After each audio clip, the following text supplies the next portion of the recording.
So, John, tell us about your character in Bombshell. My character in Bombshell, for a change, is not the hero. I'm actually the villain in this game, Jadis Heskell, who wants to force his technology on humankind, not to destroy them, but to make them stronger, better, more like him. And of course, humankind is not into that. So, is it funner playing a villain than a hero? You know, that's really tough. In most cases, I would say yes, it's more fun to play the villain. Some heroes, on the other hand, have such badass attitude that they're very fun. Did I mention Duke Nukem? But yes, it's very fun to play the villain. I get to channel a lot of anger for, like, ex-wives into my performance. And yeah, that makes it a lot of fun for me. Your character is obsessed with technology and involving humans to almost so they're robots to a point. What do you feel about, would you take a robot arm if you had the option?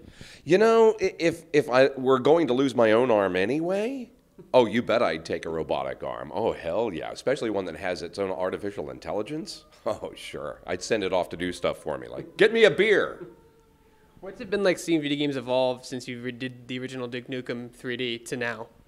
I'm just amazed at the technology, how far they've come, and also how important a role voice acting plays in video games today. I think they really bring most of the personality to the game and really make you feel a part of it. If it weren't for the voice acting in the games, I think that they might fall short of pulling the emotions out of the players. And there are games that are very successful about drawing emotions out of players and making them feel a certain way. And I think that's what we're all striving for. Just like a motion picture you go to see. You know, if it makes you feel nothing, it's a terrible movie. Even if you hated it or you felt depressed or very happy when you left the theater, that's an accomplishment. Same thing with video games. If you really feel a sense of satisfaction at the end of the game, or you're really hurt or depressed by something, that we're successful. Where did you draw inspiration for your villain voice in Bombshell? Wow. Was there inspiration behind it, or was it just really me being angry? Well, I did mention ex-wives. Didn't I? Did I mention that? Yeah, there's a lot of angst inside of me here and there. So, you know, where do I draw it from? I don't really know. It's just something that happens.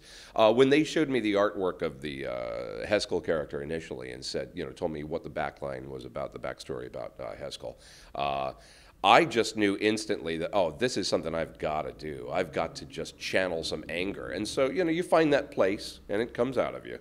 Is there a difference between doing voiceover work for video games and film and television? Oh, very much so.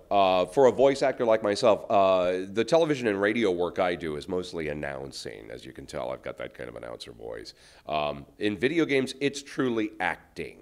And there's an advantage to voice acting over screen acting, and that is you can really over-emote, and you have to because your expressions are not shown on screen, so you have to overact, and that makes it a lot of fun. I like going over the top, and Heskell is one of these characters that is over-the-top crazy. I love it. A lot of voice actors now are asked to be doing mocap for the characters they voice act. Have you ever done mocap capture, or do you want to do mocap capture? Well, I've done mocap for, you know, where they put the little markers on my mouth to get the, you know, the mouth flaps exactly right for games. I was asked back in, 1999 for a game when I was working for 989. I don't think they even exist anymore, do they?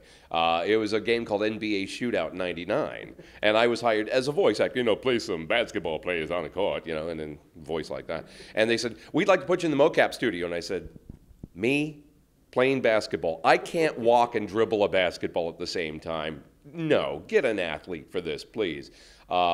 Since then, I haven't been asked to do much mocap, just the lip flap stuff. But I would gladly go for it if I could, as long as it's not, you know, basketball, baseball, football, soccer. I'm not built for that.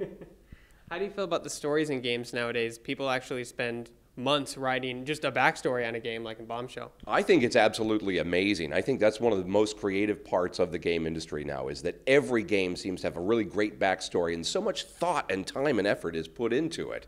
I find it difficult to find mistakes in the backstories. I'm sure they happen, but you know, the games that I've been involved with, when I research them and read the backstory, I'm just amazed at the depth of the story. I think they're getting better all the time, and Bombshell is certainly no exception. Do you ever play the games you're in and then say, really, they used that take? You know, yes. In fact, I would like to point out an example because 3D Realms did this once before. We did this game called Duke 3D. And they only used one particular take in that game. I don't know how often you played it, but every time you're searching, hitting a wall, touching things, where is it? Where is it? Where? Over and over again. Guys, use a few takes, will you? Is it weird seeing yourself in video games, or have you grown accustomed to it nowadays? Oh, I'm accustomed to it. I don't have a lot of time to play them, unfortunately. I mean, every game I'm in that I'm given a copy of, I do play a little bit. I'm a PS4 guy, and I enjoy them, but I just don't have enough time to play the games. When I see my characters in the games, I like to critique myself, and I'm a pretty harsh critic. You know, there have been games that I've done where I thought, oh my God, who directed me on this? Why was I reading those lines in that way? That's just an awful performance. But I think we're all pretty harsh on our own performances. If someone wanted to get into video game voice acting or voice acting in general, what advice would you give for them? First of all, perseverance. Do not give up. It's not going to happen overnight. It never does. Get a lot of practice in reading out loud. You're not going to make a living doing voiceovers just in video games, so you have to be diverse. You have to be able to do commercial work. And so the best thing you can do is listen to commercials. Like when you're listening to the radio, don't tune out because, you know, they're in a commercial break. Listen to those commercials and emulate what they do. And the more you copy the voices you hear on radio, on TV, in video games, the better you're going to become at it as you listen to yourself played back. And when you start to sound like those voices you hear, on radio, on TV, in video games, then you got a shot at it. Get your demos together, get your representation together, and start auditioning. And is your villain in the game really a villain, or is he just misunderstood? No, he's really a villain. He's really a villain. There's nothing to be misunderstood about Jadis Haskell. He's twisted.